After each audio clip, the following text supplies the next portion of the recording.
Efésios capítulo 2, do 1 até o 10. Efésios 2, do 1 ao 10 diz assim a palavra de Deus: Ele vos deu vida, estando vós mortos nos vossos delitos e pecados, nos quais andastes outrora, segundo o curso desse mundo, segundo o príncipe da potestade do ar, do espírito que agora atua nos filhos de desobediência, entre os quais também todos nós andamos outrora, segundo as inclinações da nossa carne, fazendo a vontade da carne e dos pensamentos, e éramos, por natureza, filhos da ira, como também os demais. Mas Deus, sendo rico em misericórdia, por causa do grande amor com que nos amou, e estando nós mortos em nossos delitos, nos deu vida juntamente com Cristo. Pela graça sois salvos.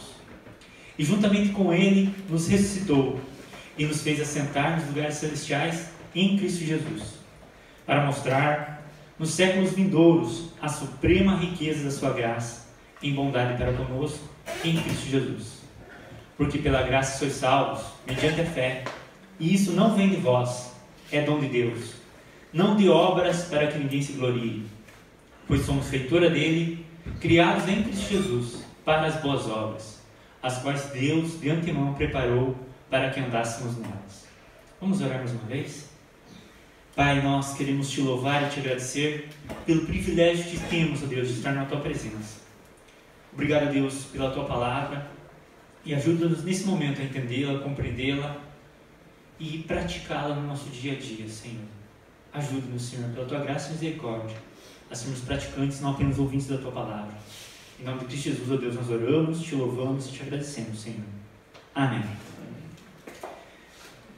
No mundo há milhares e milhares de religiões, e praticamente todas elas têm uma ideia de céu e de inferno.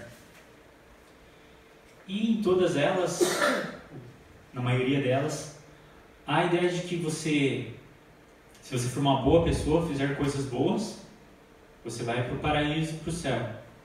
Se você fizer coisas ruins, você vai para o inferno. E algumas igrejas cristãs até têm essa ideologia também. Mas será que é isso que a Bíblia nos ensina? O que será que no cristianismo eu preciso fazer para ir para o céu ou para escapar do inferno? É isso que eu quero trabalhar com vocês nessa manhã. E, consequentemente, nós vamos falar sobre a obra de Jesus Cristo. Mas antes de falar do que Cristo fez por nós, pegando a ordem do que Paulo trabalha aí nesse capítulo de Efésios, nós vamos ver o que nós éramos antes de Jesus Cristo. A nossa vida sem Jesus Cristo. E essa é a realidade de todas as pessoas que ainda estão fora de Jesus Cristo. Paulo começa dizendo que, estando vós mortos nos vossos delitos e pecados. A realidade de todo ser humano fora de Cristo é que ele está morto. Poxa, mas a gente não vê as pessoas mortas andando por aí. Não tem The Walking Dead, não tem zumbis por aí.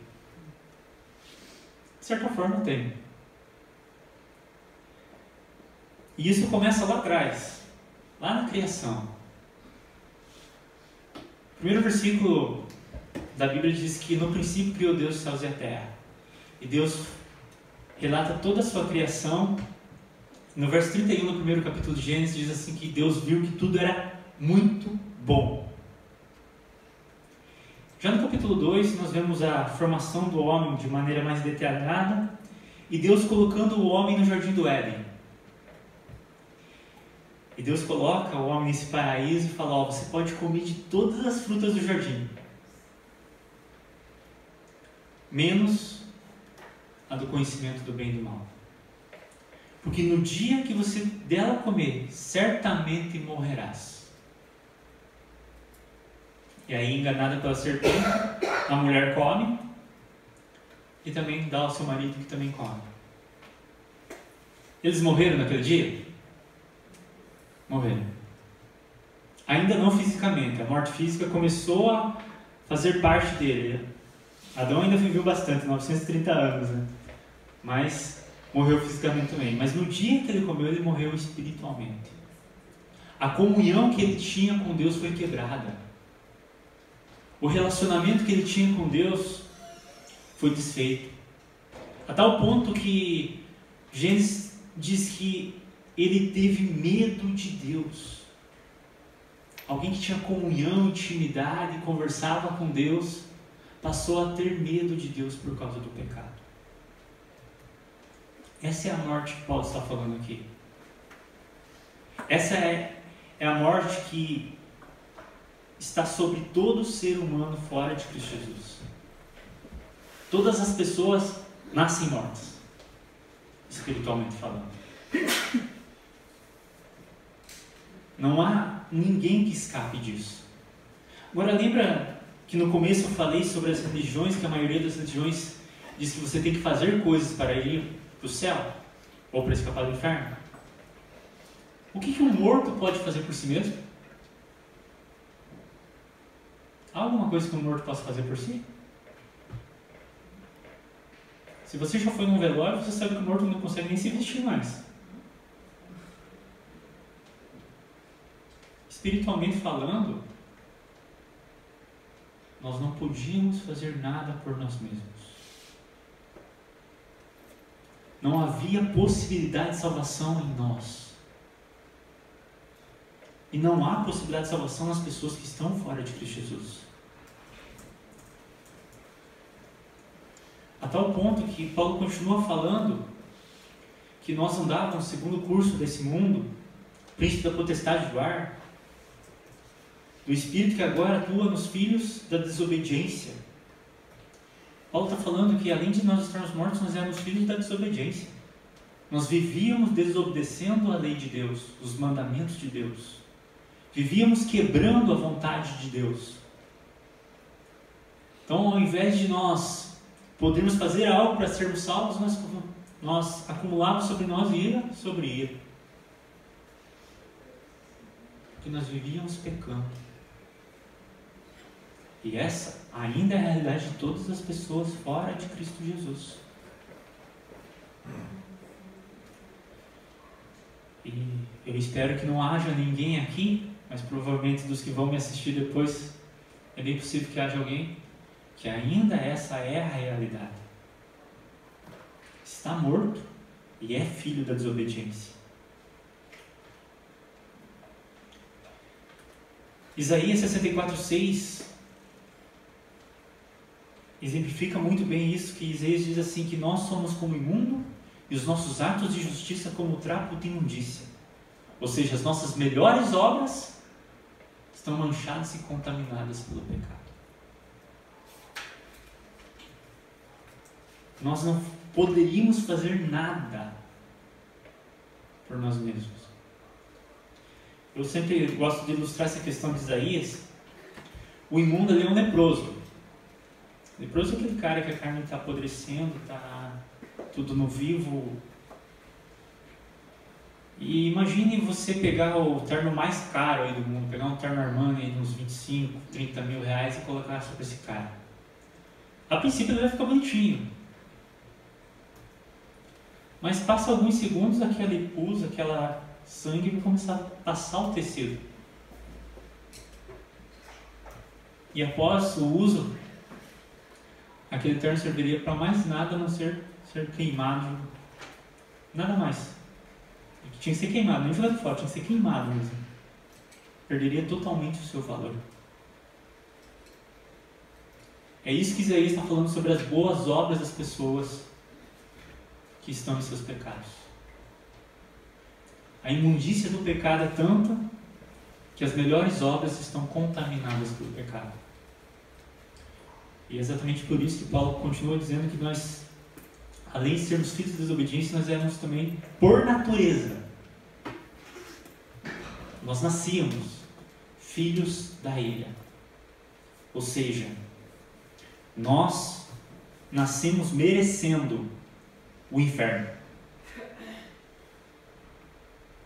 Essa é a realidade de todas as pessoas fora de Cristo Jesus. E essa é a realidade na qual nós tínhamos nascido, por causa dos nossos pecados. Por causa do pecado que começou lá atrás, que veio sobre todos os homens, nós merecíamos a condenação eterna. Então veja, voltando àquela questão inicial das religiões, que se você fizer coisas boas você vai para o céu, se você fizer coisas ruins você vai para o inferno. A Bíblia ensina totalmente o contrário disso. A Bíblia fala que você já nasce merecendo o inferno. E que como você está morto, não há possibilidade nenhuma de você fazer alguma coisa por você mesmo para você merecer o céu. Tamanha é a tragédia humana por causa do pecado. É isso que o pecado fez com o ser humano.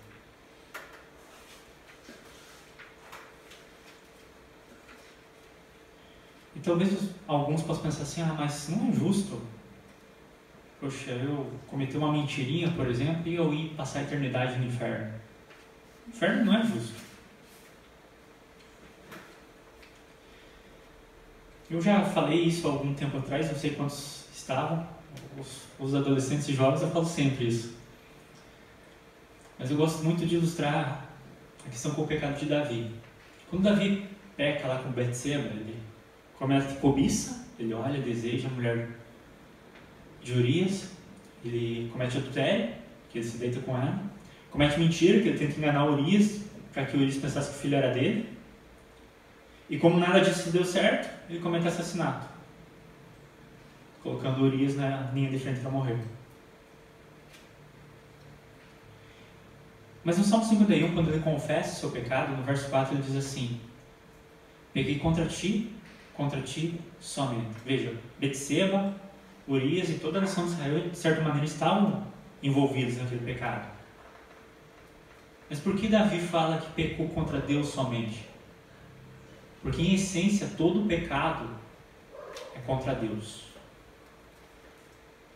Então aquela mentirinha que você contou assim para não prejudicar alguém foi uma mentira contra o Deus Todo-Poderoso, que é infinitamente santo, infinitamente justo, infinitamente digno. Não sei se vocês lembram, o Paul Washer, que conta essa ilustração, eu gosto muito dela. Alguns anos atrás, jogaram um sapato no Bush, o presidente dos Estados Unidos. O que aconteceu com o cara que jogou o sapato? Foi preso, na hora. Se eu pegasse o meu 41 aqui e jogasse na cabeça do Reinaldo, alguns gostariam da ideia, não? O que aconteceria comigo? No máximo o Reinaldo brigaria comigo, mas eu seria preso. Se o Reinaldo me denunciasse na delegacia, provavelmente o pessoal ia tirar sarro da cara dele. Mas não é a mesma ofensa? Não é o mesmo ato? Qual a diferença? A pessoa ofendida. O Reinaldo é presbítero nosso, né? Tem muito mais honra que eu, mero seminarista. Mas é só o Reinaldo. O Bush é o presidente dos Estados Unidos. Isso demonstra que quanto mais digna a pessoa, maior é a ofensa. E um pecado que é contra um Deus que é infinitamente santo, infinitamente digno, infinitamente justo. A única sentença digna é uma sentença na mesma proporção. A única sentença justa é uma sentença na mesma proporção. Infinita. Por isso que o inferno é justo. Por isso que o inferno é necessário. E é por isso que todas as pessoas, sem exceção, merecem o inferno. Mas graças a Deus que o texto não acaba aqui, né? Porque no verso 4, Paulo diz assim: mas Deus, sendo rico em misericórdia, por causa do grande amor com que nos amou. E a partir de agora, Paulo vai mostrar aquilo que Deus fez por nós em Cristo Jesus. Paulo fala, mas, apesar de que tudo isso aqui é verdade, apesar de nós estarmos mortos, apesar de que nós éramos filhos da desobediência, apesar de que nós éramos filhos da ira, o Deus Todo-Poderoso, sendo rico em misericórdia, E essa é uma palavrinha interessante. Misericórdia simplesmente é Deus não nos dar aquilo que nós merecemos. Nós merecíamos a ira. Ele nos concede o seu amor. E por causa do seu grande amor, Ele nos dá vida em Cristo Jesus. Ele diz: pela graça sois salvos. E uma outra palavra interessante. Misericórdia é Deus não nos dar aquilo que nós merecemos. Graça é Deus nos dar aquilo que nós não merecemos. Nós merecíamos a condenação eterna. Deus em Cristo nos dá a vida eterna. E eu acho fascinante essa questão de Cristo Jesus. Não sei se vocês sabem, mas a primeira referência a Cristo está lá em Gênesis 3,15. Gênesis capítulo 3 é o relato da queda do homem. O homem tinha acabado de pecar. E já no verso 15 Deus fala assim: ó, eu vou resolver a tua situação. Porque o descendente da mulher vai pisar na cabeça da serpente. Aquele descendente é Jesus Cristo. E todo o Antigo Testamento, todos os livros do Antigo Testamento, vem trazendo mais e mais referências ao Senhor Jesus Cristo. Até que na plenitude do tempo, o Deus Todo-Poderoso, na pessoa do Filho, se encarna. E vive uma vida perfeita, sem pecado, cumprindo toda a lei de Deus que nós não conseguiríamos cumprir. Porque para nós, a lei em Romanos 3 deixa bem claro. Romanos 3, versos 19 e 20, Paulo diz assim que a lei foi dada para que se cale toda a boca, todo mundo seja culpável perante Deus. Essa seria a nossa realidade. Mas nós não podemos cumprir, o próprio Deus na pessoa do Filho veio e cumpriu no nosso lugar. Viveu uma vida perfeita. Até chegar ao final da vida na cruz. E lá na cruz, Ele leva sobre Ele toda a ira do Deus Todo-Poderoso. Não sei se vocês lembram, mas um pouquinho antes de ele ir para a cruz, ele está lá no Getsemane e ele ora por 3 vezes a mesma oração. Vocês lembram qual foi a oração? Pai, se possível, passa de mim esse cálice. Esse cálice não era a cruz. Porque algum tempo depois, alguns discípulos de Jesus morreram na cruz dando glória a Deus. O que fez o Filho chegar a suar sangue lá no Getsemane era essa ira do Deus Todo-Poderoso que seria derramada sobre ele, para que não fosse derramada sobre mim e sobre você. Toda a condenação eterna que nós sofreríamos lá na eternidade, no inferno, foi sofrida por Cristo Jesus naquela cruz. Mas como pode, né? Um único homem, em algumas horas de sofrimento, pagar por toda a humanidade? Como isso é possível? É porque aquele único homem também era Deus. E como Deus, Ele era e é infinitamente digno, infinitamente justo, infinitamente santo. E é por isso que o seu sacrifício teve proporções infinitas. É por isso que o seu sacrifício na cruz foi suficiente para salvar todo aquele que se achega a Ele. E é por isso que o sacrifício dele fez com que toda a ira de Deus que seria derramada sobre o seu povo fosse plenamente satisfeita. E é por isso que hoje, crendo nele, nós podemos ter vida. E como ele diz em João 10, vida em abundância. E é interessante esse João 10:10, quando ele fala vida em abundância. Porque eu estava morto, então qualquer respingo de vida para mim seria abundante. Mas é abundante também porque ela é eterna, por toda e toda a eternidade. Por causa do que Cristo fez, eu posso ter a esperança que um dia estarei num lugar onde não haverá mais choro, não haverá mais morte, não haverá mais tristeza, não haverá mais dor. Um lugar que é tão maravilhoso, mas tão maravilhoso, que Paulo fala assim, que nem olhos viram, nem ouvidos ouviram, nem jamais penetrou em coração humano que Deus tem preparado para aqueles que o amam. E essas bênçãos do céu, nós já começamos, de certa maneira, a desfrutar aqui. Porque ele continua no verso 6, diz assim, juntamente com ele nos ressuscitou e nos fez assentar nos lugares celestiais em Cristo. Veja que o texto não fala fará assentar no futuro, mas fala fez, porque isso já aconteceu. Porque o nosso representante Cristo Jesus está sentado à destra de Deus. E todas as bênçãos espirituais que estão sobre ele recaem sobre a igreja também. Nós, que estávamos mortos, que éramos filhos da desobediência, que éramos filhos da ira, agora, por causa de Cristo Jesus, somos filhos do Deus Todo-Poderoso. Pera, mas todo mundo não é filho de Deus? Porque é o que se fala aí fora, né? João 1,12 diz que aos que o receberam, deu-lhes o poder de serem feitos filhos de Deus. Se deu-lhes o poder de serem feitos, quer dizer que não eram. Mas todos os que receberam, todos os que creem em Cristo Jesus, são filhos de Deus. Por adoção. Nós éramos criaturas indignas, merecedoras do inferno. Deus, por causa do seu amor e misericórdia em Cristo Jesus, nos adota como filhos dele. Nós merecíamos ser abandonados e lançados no inferno.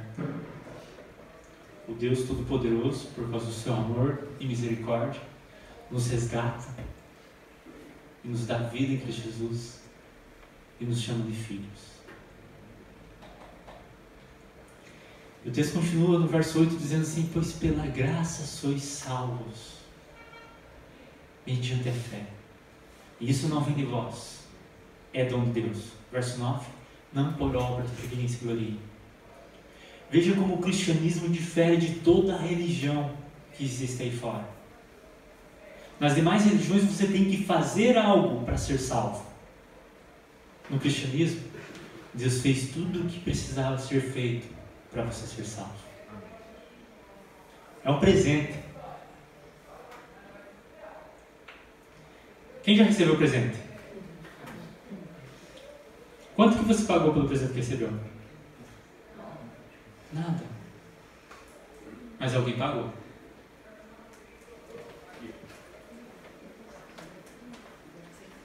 Assim é com a salvação. É um presente de Deus para nós. Nós não precisamos fazer nada para sermos salvos. Mas para Deus custou um alto preço. A vida do único Filho dele. É isso que Deus fez por nós em Cristo Jesus. E nos deu gratuitamente a salvação em Cristo Jesus. É pela graça dele que nós somos salvos. Mas e as nossas obras? Onde é que ficam? Aí vem a terceira coisa que eu quero falar com vocês. Primeiro eu falei da nossa vida sem Jesus. Depois, do que Deus fez por nós em Cristo Jesus.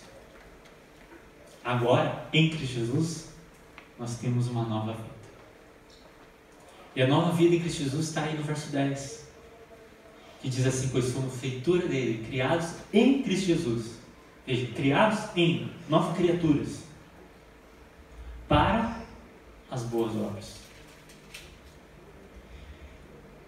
Então, as boas obras na vida do cristão não é para ele ser salvo. É por ele já ser salvo. A religiosidade, mesmo no meio evangélico, às vezes tem isso. Você tem que fazer coisas para você ser salvo. Alguns aí até dizem assim, Cristo morreu pelos teus pecados, mas você tem que também fazer a tua parte. No cristianismo não é assim. Cristo Jesus fez tudo, absolutamente tudo o que precisava para eu e você sermos salvos. A tal ponto que o malfeitor na cruz que estava ao lado dele, Jesus fala assim: hoje mesmo estarás comigo no paraíso.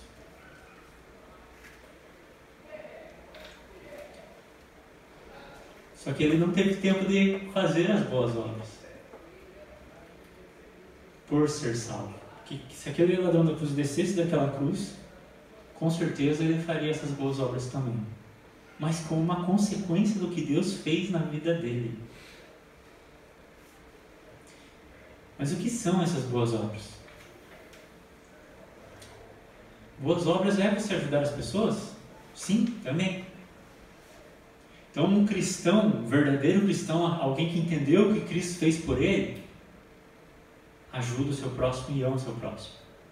Porque faz parte das boas obras que Deus já preparou para que ele andasse nelas. Faz parte das boas obras vir na igreja? Também. Então eu venho na igreja por causa daquilo que Deus fez por mim. A religiosidade às vezes faz que você tem que vir na igreja para você ser salvo. O cristão vem na igreja para louvar ao Deus que salvou.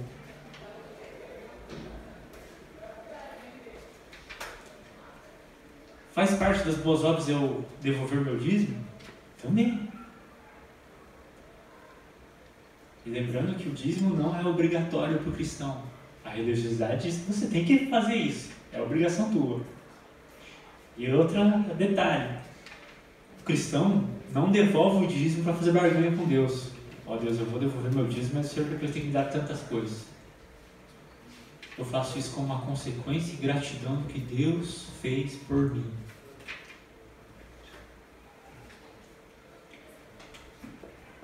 Também faz parte das boas obras, e se você ler Paulo, ele vai tratar isso em Efésios, você ser cheio do Espírito Santo. Você buscar ser cheio do Espírito Santo. Paulo diz assim: não vos embriagueis com vinho, mas enchei-vos do Espírito. Isso faz parte das boas obras. Eu buscar ter uma vida repleta do Espírito Santo em mim. Faz parte das boas obras também o filho obedecer pai e mãe.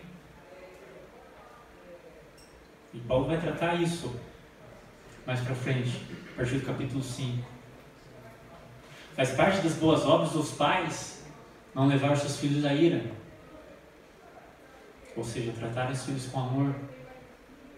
Faz parte das boas obras nós nos sujeitarmos uns aos outros em amor. Faz parte das boas obras a mulher se submissa ao marido. Ainda mais nos nossos dias, né, que o feminismo aí tem imperado, tem crescido. Mas faz parte das boas obras a mulher se submissa ao marido. Lembrando que ser submissa não é ser menor, mas é estar debaixo de uma mesma missão. Faz parte das boas obras, numa época onde maridos jogam mulheres pela janela, aconteceu na minha cidade, infelizmente. Faz parte das boas obras do marido amar a esposa como Cristo amou a igreja, ou seja, ao invés de matar, como tem acontecido aí fora, dar a vida por ela se for preciso. Faz parte das boas obras o patrão tratar bem os empregados. Faz parte das boas obras o empregado respeitar o seu patrão. Faz parte das boas obras eu e você nos revestirmos da armadura de Deus. Tudo isso faz parte das boas obras. Em outras palavras, as boas obras é a minha vida diária. Aquele que nasceu de novo, aquele que é nova criatura em Cristo Jesus, tem uma vida que faz a diferença lá fora. Porque a religiosidade muitas vezes leva você a pegar a Bíblia, colocar debaixo do braço e vir para a igreja. Mas daí volta para casa, trata mal o marido, trata mal a esposa, trata mal o cachorro.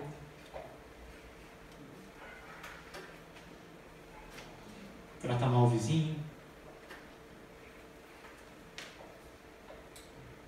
Mas essas boas obras fazem tratar com amor todas essas pessoas. faz com que eu seja honesto lá no meu trabalho. Para os que estudam ainda na escola, não colar. Aquela história lá de quem cola não sai da escola não faz parte do cristianismo.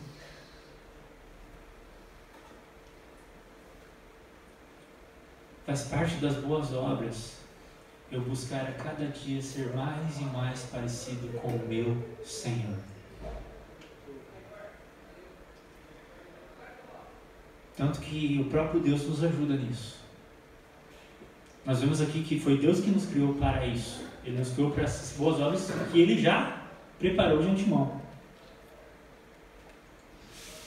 E em Romanos 8, o verso 28 diz que sabemos, pois, que todas as coisas cooperam para o bem daqueles que amam a Deus. O bem maior ali é eu e você sermos formados, moldados à imagem de Jesus Cristo. Que é o que ele diz no verso 29. Que nós fomos predestinados para sermos conforme a imagem do seu Filho. Agora minha pergunta para você: essas boas obras já têm feito parte da tua vida? Já é uma realidade no teu dia a dia?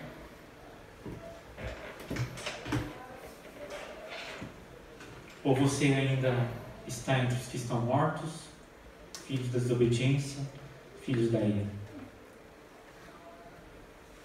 Porque se você ainda está nessa parte, ainda é esperança. Você é só correr para Cristo. É só reconhecer tudo isso e receber esse presente da salvação que Deus nos deu em Cristo.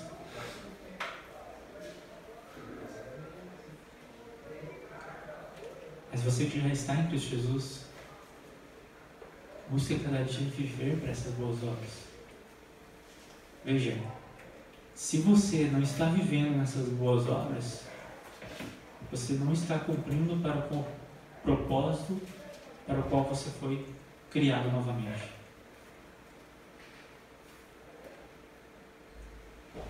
E note, não é você fazer isso para conquistar algo de Deus, ou para você escapar do inferno. Isso Deus já fez por você, você já escapou de lá. Não há mais possibilidade nenhuma de você ir para lá, você que está em Cristo Jesus.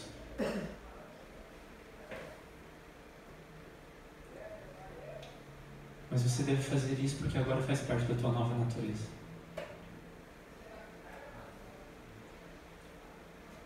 Antes você era filho de desobediência, hoje você é filho do Deus vivo.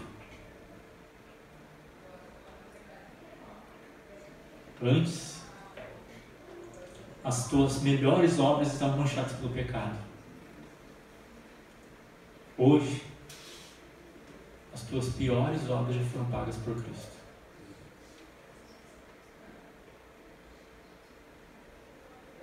Por isso, viva para Ele.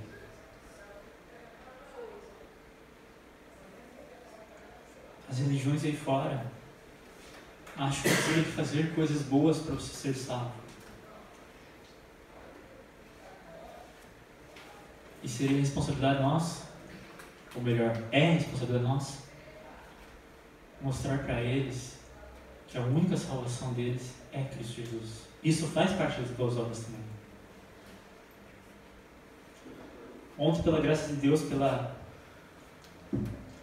primeira vez aqui, com a Igreja Shalom aqui, né, já tinham feito com o pessoal da Jocum alguns anos atrás. Né?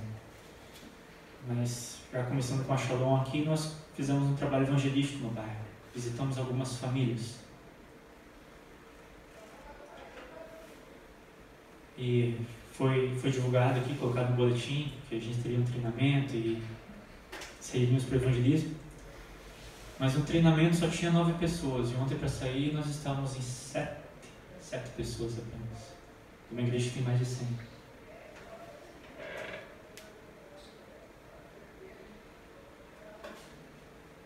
De 100 pessoas que conhecem isso aqui. 100 pessoas que realmente já entenderam o que Cristo fez para elas.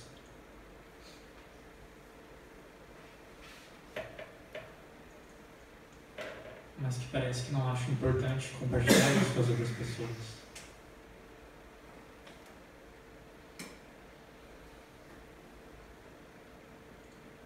sei que alguns estavam trabalhando, seja lá o que você estivesse fazendo, é entre você e Deus. Mas eu queria te alertar que a importância de você participar de coisas assim. Porque a maioria das pessoas que nós conhecemos, a maioria das pessoas que estão ao nosso redor, estão naquela religiosidade que tem que fazer coisas. E alguns estão completamente perdidos. Teve um caso de uma pessoa que era ateu, né, e disse que ia para o inferno quando morresse. É interessante, né? Ele é ateu, mas acredita no inferno. E fora outras pessoas que a gente visitou, que estão completamente perdidas, que não entendem o que Cristo fez por elas ainda. Mas como ouvirão de Cristo se não há quem pregue? Faz parte das boas obras de pregar o Evangelho. Foi o último mandamento que o nosso Senhor Jesus deixou para nós. Antes de subir aos céus, ele vira para a igreja e fala assim, ó: recebereis poder ao descer sobre vós o Espírito Santo. E sereis, não alguns, todos, sereis minhas testemunhas, tanto em Jerusalém, como Samaria, na Judéia, até os confins da terra.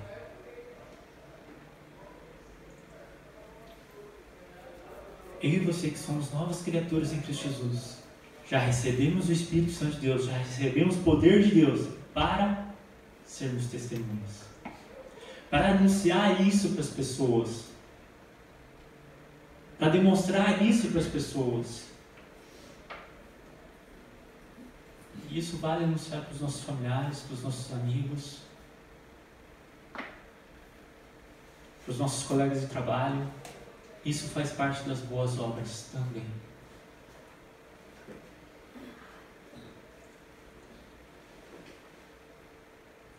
Eu não consigo entender, gente, pessoas que estão em Cristo Jesus e se contentam apenas em vir na igreja.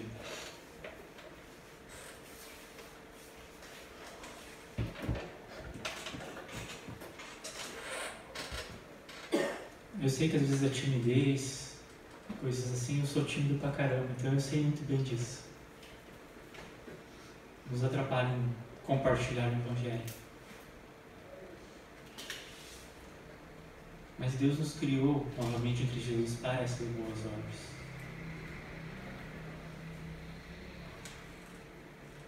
E uma das principais obras que nós devemos fazer quando estivermos aqui é anunciar o nome dele a toda criatura.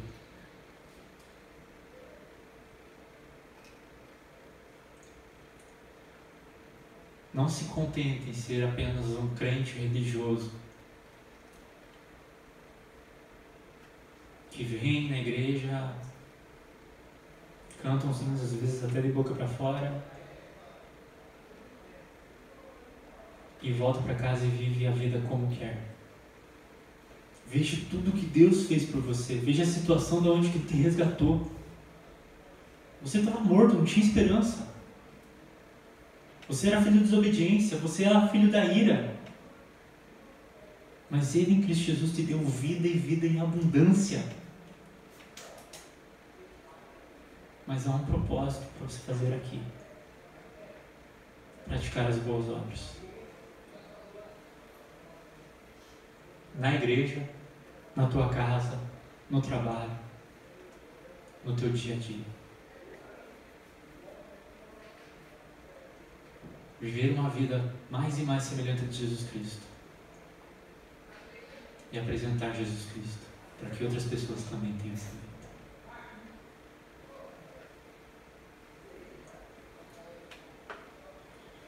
Se um médico ele é negligente no seu trabalho e vê uma pessoa morrendo e não faz nada. Isso aconteceu alguns dias atrás, a gente viu uma mulher lá, uma médica que estava no celular enquanto o paciente estava morrendo na frente dela. Eu não sei vocês, mas eu fiquei muito indignado com aquela cena.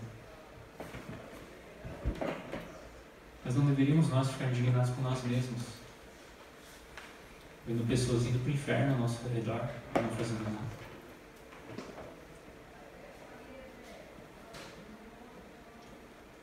Nós temos vida para compartilhar. E vida em abundância. a tal ponto que Jesus diz que do seu interior fluirão rios de água viva. Então que nós possamos, não por medo, mas por gratidão a tudo que Ele fez por nós, nós possamos viver uma vida cheia de boas obras, compartilhando o Evangelho com toda criatura, para que através de nós os mortos possam voltar à vida, que através de nós aqueles que estão perdidos possam ser achados. E isso não é trabalho silvano, seminarista, dos presbíteros somente, do pastor somente.